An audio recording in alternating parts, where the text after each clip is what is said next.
Setio bilang dokumen yang disita masih perlu diteliti penyidik KPK, serta diselidiki terkait relevansinya antara kasus Bank BJB dengan mantan Gubernur Jawa Barat Ridwan Kamil. Namun Setio enggan menjelaskan secara detail terkait apa saja hal-hal yang disita, serta menyerahkan ke penyidik terkait perlu tidaknya memeriksa kembali Ridwan Kamil.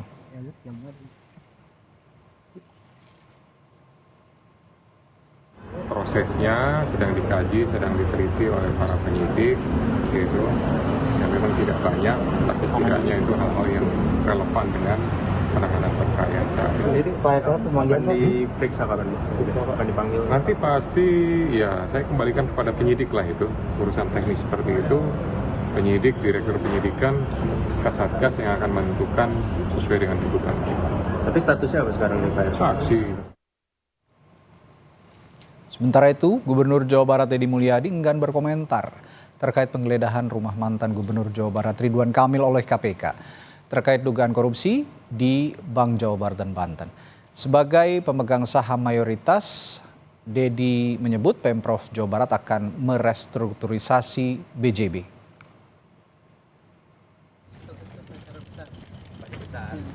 Deddy memastikan restrukturisasi BJB akan dilakukan secara efektif dan efisien. Meski Direktur Utama BJB telah mengundurkan diri, Deddy memastikan pelayanan tetap berjalan seperti biasa.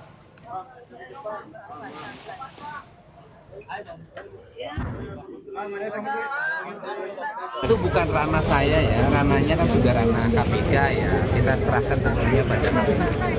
Restrukturisasinya bukan hanya pada orang yang menjabat, tetapi juga pada struktur jabatannya, atur yang disebut dengan perubahan SOTK-nya.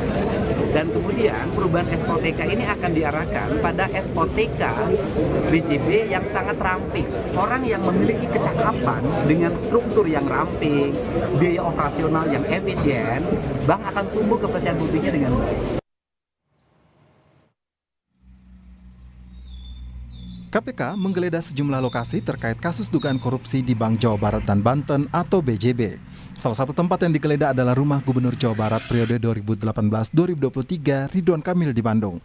Saat ini KPK telah menetapkan 5 tersangka dalam kasus ini. Kelima tersangka merupakan pihak swasta dan penyelenggara negara. Ketua KPK Setio Budianto membenarkan modus korupsi Bank BJB terkait penggelembungan dana iklan. Ya, benar nggak sih Pak modus dari kasus Bank BJB ini melalui iklan BJB pakai agensi terus kickback lagi ke... Ya diduga seperti itu. Markup gitu ya Pak selanjutnya. Ya diduga seperti itulah ya. Markup. Gitu. Mantan Gubernur Jawa Barat Ridwan Kamil membenarkan rumahnya digeledah oleh penyidik KPK. Lewat keterangan tertulis, Ridwan Kamil menyatakan kooperatif saat rumahnya di kawasan Gunung Kencana, Bandung didatangi oleh penyidik KPK Senin pekan ini. Namun, Ridwan Kamil tidak merinci maksud kedatangan penyidik KPK karena tidak ingin mendahuluinya. Ridwan Kamil seorang arsitek yang terjun ke dunia politik dan pernah menjabat sebagai wali kota Bandung dan terakhir sebagai Gubernur Jawa Barat. Ridwan Kamil melaporkan harta kekayaan akhir masa jabatan Gubernur Jawa Barat ke KPK pada 29 Februari 2024. Ridwan Kamil memiliki harta 22,7 miliar rupiah dengan aset berupa tanah dan bangunan 17 miliar rupiah lebih dan kas atau setara kas 5,9 miliar rupiah lebih. Namun Ridwan Kamil melaporkan utang senilai 3,3 miliar rupiah lebih. Pegiat anti korupsi Emerson Yunto menyebut wajar jika KPK menggeledah rumah Ridwan Kamil. Emerson menjelaskan BJB dimiliki oleh pemerintah Provinsi Jawa Barat yang gubernurnya dijabat oleh Ridwan Kamil saat itu. Itu tentu saja mencari bukti-bukti yang mengarah keterlibatan tersangka kasus korupsi iklan BJB dan juga melihat ada tidaknya keterkaitan antara kasus korupsi ini dengan Pak Ridwan Kamil. Dan kita tahu bahwa Bank Jawa Barat dan Banten ini adalah pemilik sahamnya mayoritas adalah pemerintah Provinsi Jawa Barat, di mana KPK menyatakan akan merilis kasus dugaan korupsi Bank BJB pada pekan ini. Tim Liputan Kompas TV.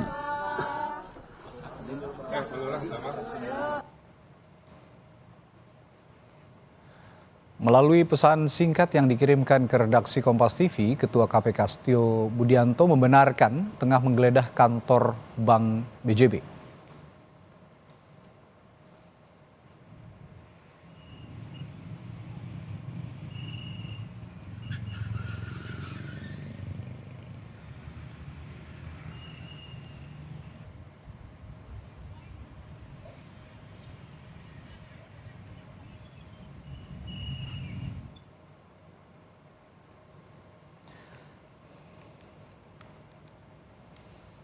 Lalu bagaimana korelasi kasus penggelembungan dana iklan di Bank Jawa Barat dan Banten atau BJB dengan mantan Gubernur Jawa Barat Ridwan Kamil?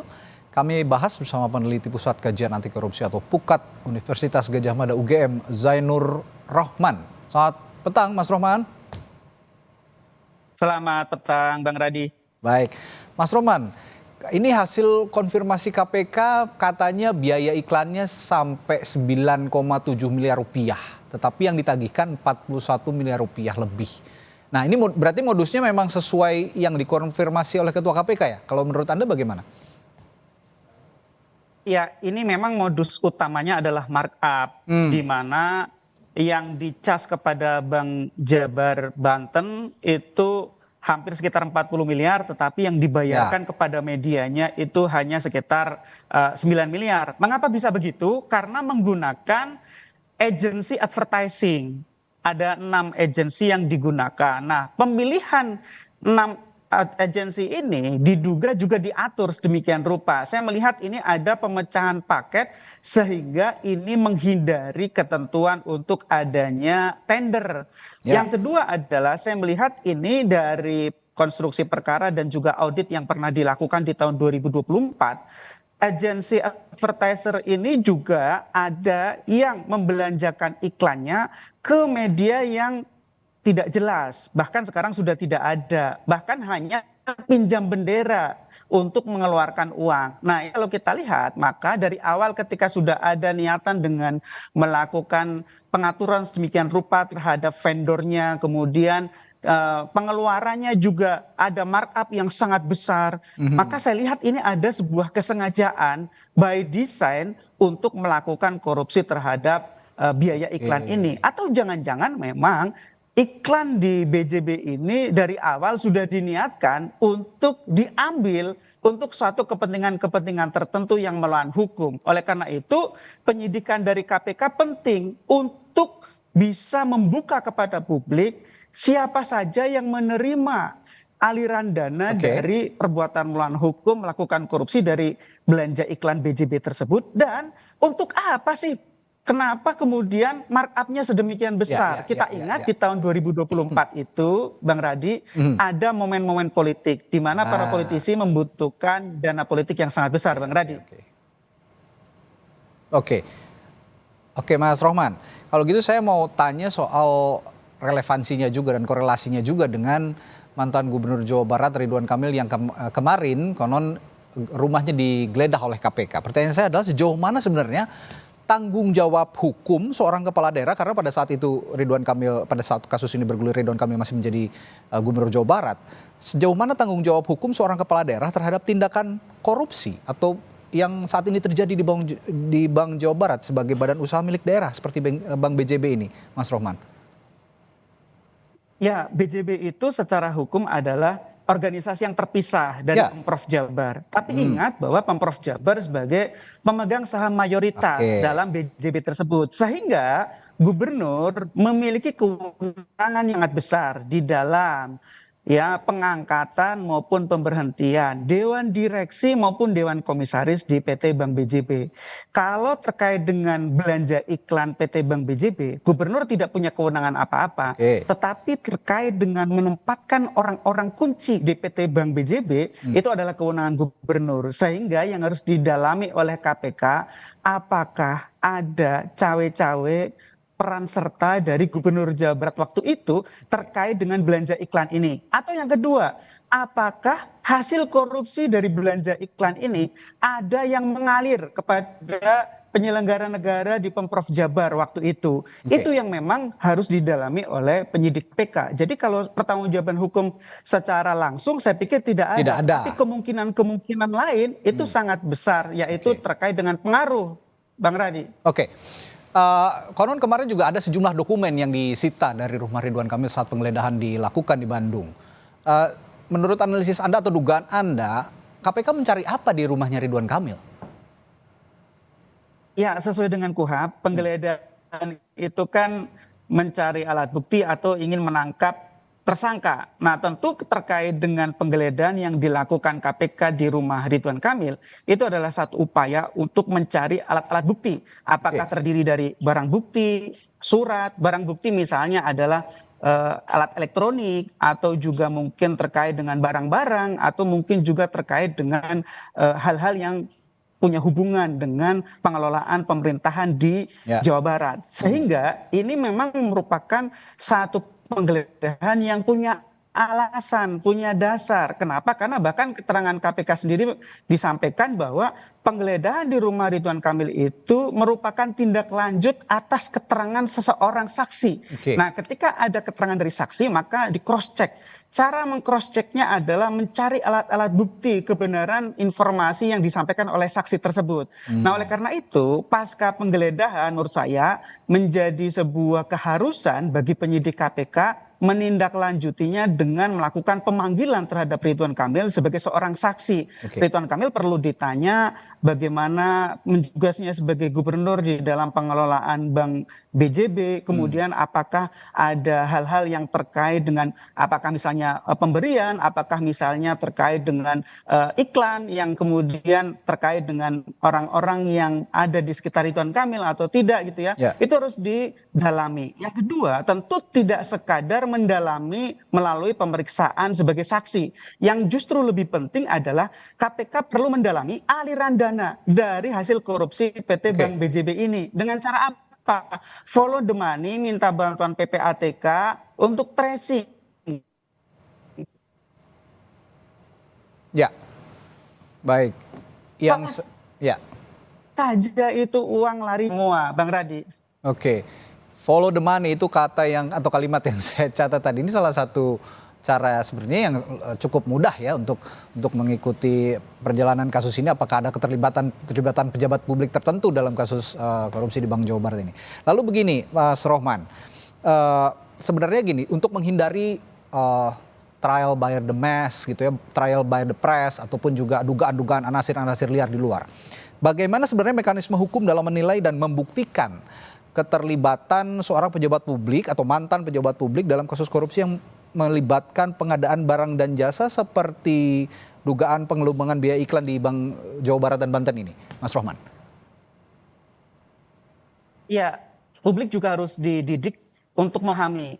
Yang pertama adalah Ridwan Kamil sampai saat ini statusnya adalah saksi. Ya, tidak ada satu predikat yang melekat pada diri Ridwan Kamil terkait dengan kasus korupsi ini. Saat ini hanya saksi, sehingga kita harus mengutamakan prinsip presumption of innocence, prinsip asas praduga tidak bersalah. Yang kedua, tetapi kita juga harus terbiasa ya, kalau misalnya ada penyelenggara negara yang dimintai keterangan oleh penyidik, maka kita harus biasa saja menanggapi itu. Dengan cara apa? Ya dengan cara bahwa itu merupakan satu proses yang wajib di dalam upaya untuk menghadirkan keadilan substantif di dalam mengusut perkara korupsi. Yang ketiga, tetapi demikian penyidik juga tidak boleh semena-mena di dalam melakukan misalnya upaya-upaya paksa. Upaya paksa mulai dari penggeledahan, penyitaan, apalagi nanti misalnya kalau terkait dengan penetapan tersangka atau misalnya penangkapan, semua harus didasarkan kepada ketentuan peraturan perundang-undangan. Kalau penyidik mengikuti aturan perundang-undangan, maka penyidik tidak akan dituduh misalnya melakukan karakter assassination gitu ya. Dan menurut saya kasus ini sangat bagus bagi KPK untuk menunjukkan kinerjanya. Selama ini ada tuduhan bahwa KPK itu lebih banyak menyikat oposisi gitu ya. Nah, ini kan kalau kita lihat dari kelompok politik sepertinya ini bukan oposisi begitu ya. Nah, ini kesempatan bagi KPK untuk buka semua di depan meja hijau siapapun itu. Apakah juga misalnya termasuk ada kaitan dengan pendanaan politik di tahun 2024. Karena ini ratusan miliar kerugian keuangan negaranya. Satu lagi, ada informasi di tahun 2024 bahwa KPK pernah melakukan penggeledahan rumah salah satu orang auditor yang membuat audit terhadap dugaan korupsi belanja iklan PT Bank BJB ini.